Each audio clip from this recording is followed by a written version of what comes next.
course. Yeah.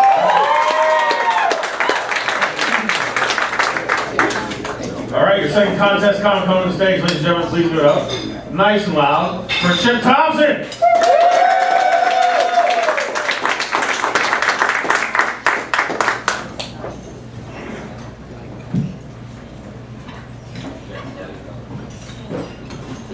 Hi, I'm Chip, and I'm an alcoholic. Hey, you guys know the game. That scorecard's up. We'll sign and get it back to you before the party gets over. I mean, the meeting, excuse me. Sorry. I was standing out front before the show today, and I was having a smoke. This other chick was standing out there. She was having a smoke too. And she says, yeah, I only smoke when I drink. I'm like, yeah, I know how you feel. I only smoke when I'm trying to get laid. Kind of a chain smoker, you know. So anyways, before I get too far in this, I would like to suggest be decent human beings. Tip your waitresses and your bartenders like you're trying to get in their pants. I think that's a good way to be. I had this idea that, you know, wouldn't it be cool if when you walked into a doorway anywhere, your theme song kicked off, right? You know, everybody's theme song kicked off. You'd know what kind of person you were dealing with when they walked into a room. You know, if you saw a guy walk in and, you know, Nickelback kicks off, you're like, that guy's a douchebag. You know something, yeah? Or, you know, you see some chick come rolling through the door, and Carrie Underwood kicks off, and you're like, I ain't asking her to dance. I can't afford to buy myself a pretty little four-wheel drive. Now, I have this thing. I'm a truck driver, and one thing that gets on my nerves more than anything else is bumper stickers. Not just one bumper sticker. If you've got like 70 of them on the back of your car, and you can't see out the back window, I think that is like the biggest douche move ever. I hate that. You know what I mean? Because I read the first bumper sticker. I knew you were a butthead. I got it, you know? You don't have to keep on repeating yourself, you know? So I think how I'm going to get my revenge is I'm going to go down to Kinko's. I'm going to have them print me up like 100 NAMBLA bumper stickers. If you guys don't know what NAMBLA is, it's the North American Man-Boy Love Association. I'm going to go to gun shows and art fairs. I'm going to find a car that has the most bumper stickers, and I'm going to add that one. Yeah, that's a thought. Yeah, being a truck driver, I drive up and down the road, and I have this really weird ADD brain. You know, I think all of us comedians kind of get it. You know, our brains are automatically thinking in non sequiturs. So I'm driving down the road, and I see this sign that says Dick's Wings. My head automatically goes. So I'm going, my dick doesn't have wings. I wonder if everybody else's dicks have wings. What if I'm the only one without wings on my dick? How do I get wings for my dick? Guess I'm gonna have to get a Red Bull. Now I saw the sign that says carpets and drapes, and I was thinking to myself, you know, that is really a weird analogy. I've been in a lot of houses. I've never been in a house where the carpets actually match the drapes. You know? I mean, it's the analogy they've been giving us forever, so, you know, it's not really a good analogy. I like bare floors, so. You know, I'm 47 years old, and this year I found out that fish taco was actually a real thing. I always thought it was a metaphor for going down on a chick. I didn't know, you know? Yeah, so I heard something in the news the other day that said that pole dancing was going to become an Olympic sport. Right on, that's awesome. You know, I can put a window cling in, pole dancer silhouette on it, Destiny over the top. I'd be proud of my daughter's athletic achievements, just like the soccer moms, you know. You want to check out my daughter working on a routine, Blue Angels, Gentlemen's Club, 103rd Street. She's working Tuesdays, slip her $1 and say, Daddy says hi. It wasn't really that creepy, she's my stepdaughter. So, yeah. You know, we lost Joan Rivers, probably a hero to a lot of us, an icon. I don't think we had to lose Joan, you know? Just dig her up and give her to Jeff Dunham. She's already made mostly plastic. So, now, I don't know wherever Joan is. I don't know where Joan's eternal soul is residing. I'm sure she wouldn't be pleased having Jeff's arm up her backside. But I can guarantee you, the Joan Rivers puppet would be a hell of a lot funnier than Peanut. Go to the list. Oh, yeah, boots cause ADD. Bet you guys didn't know that. You know, I was in 6th grade, and I was, all the girls had boots, and that's when I got diagnosed with ADD. It's a real thing. I was down here in your lovely city of St. Augustine. I was walking down here on George Street, and I saw this magnificent wreck come walking by. And I locked in, lasered in. Oh, girl I was with, she elbows me and says, "What are you gonna do? You gonna try to do her? Like, you think I got shot?" You know what, if you wingman this, I bet you we might be able to pull this off. Right? Get one of those things off my bucket list, you know? That worked. So, yeah. Let's see, I turned you off. That's good. So, now that you're back on my side, I'd like to ask you a question. What's your name? Hi, Barbara. So if this works out, you're having a wonderful night out here at comedy, great, you know, having a good time, we're making you laugh and all that.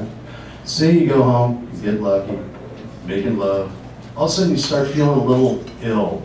So you go to the bathroom, bend over, the toilet.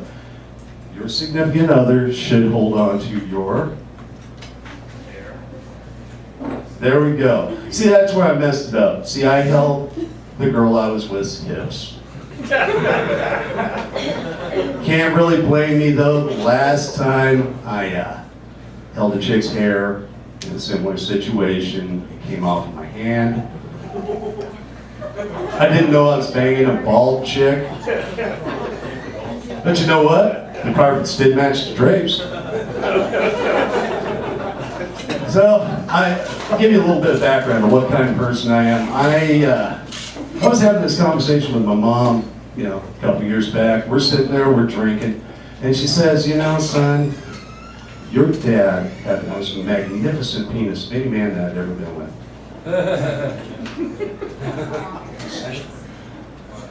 She said, "You know, you'd have thought with all of those whores he was cheating with, he'd have figured out how to use it." I'm like, "Mom, this ain't the kind of conversation we should be having at a funeral."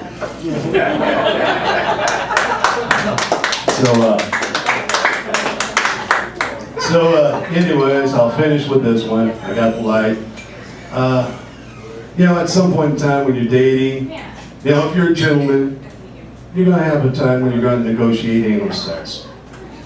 It's what a gentleman does. You know, you don't sneak up on it. You talk about that stuff before it happens. So you say, you know, the appropriate night happens. You know, she comes over, I got rose petals on the bed, got a little incense burning, a candle. I smell good, I scrub behind my nuts. She comes to the front door, I open the door, greet her with a kiss on the cheek. I said, "You ready for this?" She goes, "Yeah." "Are you ready?" "Oh, hell yeah." That's when she pulled the strap on out of her purse.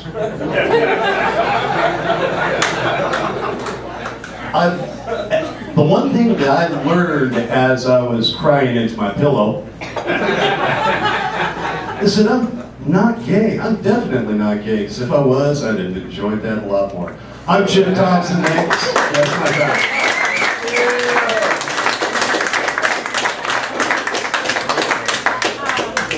Chip Thompson, everybody keep it going for him, please. And your final contest comment. Again, I want you guys to get up nice and loud for him, please, ladies and gentlemen. Once again, nice and loud. Mr. Ryan Patel.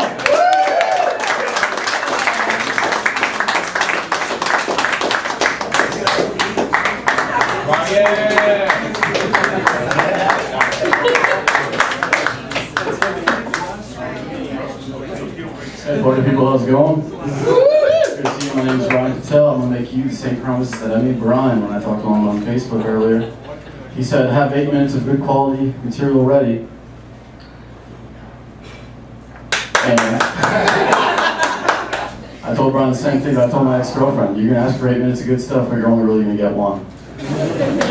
So I've been in Florida now for 8 years. I've been in mostly Jacksonville. It's only my second time in St. Augustine. Today I was hanging out in St. Augustine. I was kind of enjoying the sights. My first time at Jackie Knight's Club. Thank you for having me. I was hanging outside a Vietnamese noodle called Faux Shore. Yeah, it was pretty great. And then I met this guy. He's like, hey man, you want to buy some shoes? I was like, yeah, sure, I want to buy some shoes. I just met you outside a Vietnamese noodle club. Why the hell would I want to buy some shoes? He's like, hey, all right, so I got these shoes for you. They're 20 bucks. I think you need them. I was like, all right, what size are they? He's like, they're size 6. I'm like, I'm a size 10, it's not gonna work. He goes, all right, 10 bucks. And then I'm thinking to myself in my head, what am I gonna do? I'm gonna pick these shoes up and I'm gonna resell them at a profit? Do I really have time to do that? And the thing is, I've traveled a lot. And you know, every city kind of has their own brand of homeless person or hobo. It's okay. In Jacksonville, most of the hobos are comics. They gotta tell you jokes and stuff. You can do open mics, and you'll probably be following a guy that took $1 from you about 5 minutes earlier.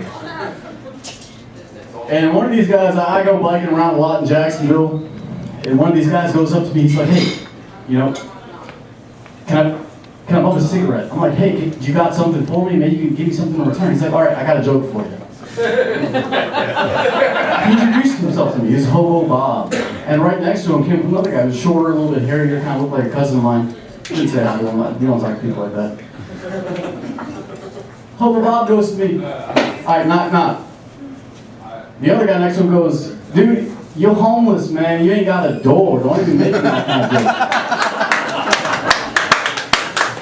So what's up with that? Now, you know, I grew up poor, so I'm down with that. I totally understand that. You know, I barely have a home right now. I'm living in between a lot of places, and that's cool.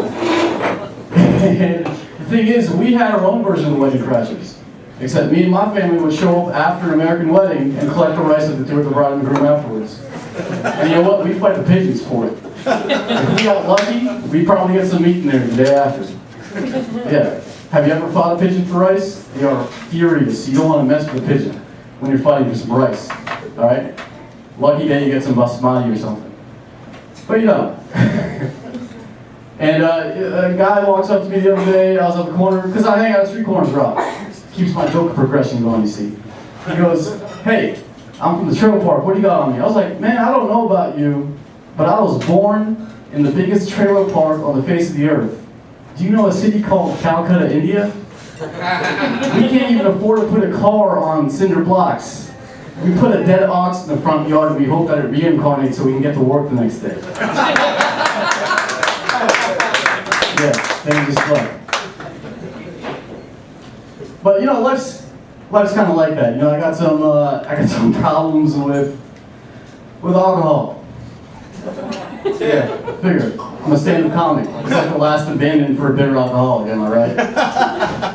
So I go to a doctor the other day. The doctor goes to me, hey, I think you might be an alcoholic. I'm like, Dad, that's no way to talk to me. Can you call the cab back home? You know, it's your other son. The other Patel, he has a can company. Surprise, surprise. Being an alcoholic is not easy. It's lost me a few jobs down the way. I used to work at a bookstore, believe it or not. 80% of the qualifications for working at a bookstore, you gotta know where the bathroom is. How many of you walked into a bookstore not asking where the bathroom is? I know you did. Yeah, where's the bathroom? Problem is, I got drunk one day and I walked into that bookstore, I forgot what the bathroom is. You know where the bathroom isn't? The self-improvement aisle. The bathroom is not in the self-improvement aisle. I was in the U.S. Navy for 6 years. I'm proud of my service, and I'm proud of any one of you that might have been here for that service. Thank you for your service. Cheap applause, my fault. But thanks for that. And the thing is, my parents were like, why are you going to join the U.S. Navy? Why are you going to do that? We have a long history of fighting conflict by nonviolence. I was like, I'm not going to start this new thing, Mom. I'm not going to Gandhi stuff everywhere I go. I'm not going to stop eating whenever somebody takes a fight with me. Right? Mary, Kate, and Ashley have done that for ages. They're still trying to get back to their birth weight. They've been Gandhiing it for about 32 years right now. Does not work, people. The other day, I turned a corner, I saw a really pretty girl. Oh my gosh, she was amazing. I told her a knock-knock joke. She ran away screaming. So I Gandhi'd it and skipped dinner. Did I get her number? No. And by the way, a long distance relationship does not equal a restraining order. Being poor has not worked out for me. You know what I'm saying? I mean, it's kind of hard out there because you work in these places, you know what you're doing. But one day, what happened was I ran into a guy. I thought I knew this guy. He looks at me. He looks up at me. He's like, "Do I know you?" I'm like, "No, but maybe I saw you back in Calcutta." And he had a joke for me. And I was like, "No, you don't know what you're talking about." It's like, whoa, what's going on? I did a stripper right out of the Navy.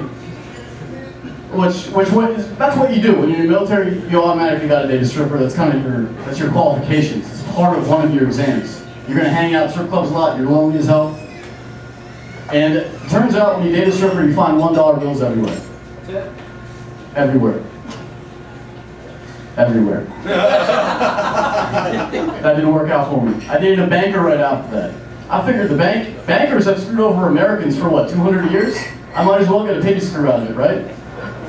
No, that one ended when my accounts were overdrawn. After that, I followed my mom's advice. I was going to be like, okay, I'm going to date a nice little Indian girl. And I thought I met the perfect one. I'm serious with you. I thought she was perfect. She was energetic. She was vivacious. She was intelligent. And things were going perfectly well until she put me on hold for about 3 hours. Note to self, do not use 1-800-COMCAST as a dating agency. So then I'm talking to my mom the other day, and I'm like, "Mom, I don't know what to do. I've dated all these girls, I've done all these things." She's like, "Okay, are you married yet?" I'm like, "No, I'm sorry." Mom goes, "Do you have a real job yet?" I'm like, I thought I had one, but just all over the place. It didn't work out for me. "No, I'm sorry." She's like, "Well, so what? You're doing stand-up comedy? Did you make it big? Are you in movies?" I was like, "No, I'm sorry." She's like, "Well, we're going to rename you. We're going to rename you Aziz, I'm sorry." And then I sang her the only song that brought her peace when I was in my childhood. It was an American song. We heard it when we crossed the border here, and it went a little something like this. Bye, bye, Miss American Pie. Drove my taxi to the levee, but the levee was dry. Them good old boys were drinking curry and rye, singing, "This will be the day that I die. This will be the day that I die." All right, thanks for your time.